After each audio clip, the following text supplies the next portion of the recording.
હાલ હવે આમ ગારામાં તો જવા હે નહીં.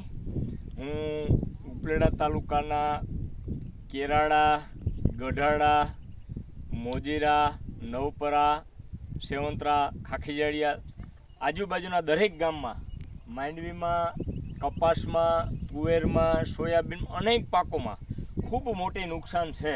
નુકસાન એટલે 100% નુકસાન છે.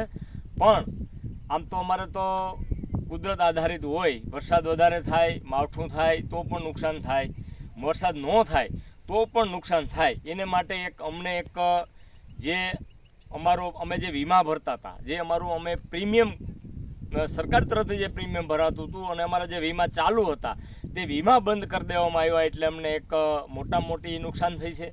આજે અમને યાદ આવે છે કે જો અમારા વીમા ચાલુ હોત તો અમને આનું 100% પૂરેપૂરું વળતર અમને મળત. અને 100% વળતર જો કોઈ પણનો વીમો ચાલુ હોય તો વીમામાં જ મળવાપાત્ર છે. તો સરકારને એવી અમારી ખેડૂત પ્રત્યે એવી નમ્ર વિનંતી છે કે સહાયમાં બને એટલું વહેલી તકે સહાય આપો અને વધારે સહાય મળે એવી અમારી દરેક ખેડૂત પ્રત્યે અમારી માંગણી છે. અને અમારા જે પ્રીમિયમ જે અગાઉના વર્ષના કે 15, 16, 16, 17, 18 અને 18, 19ના ભરેલ પ્રીમિયમનો પણ વીમો નથી મળ્યો.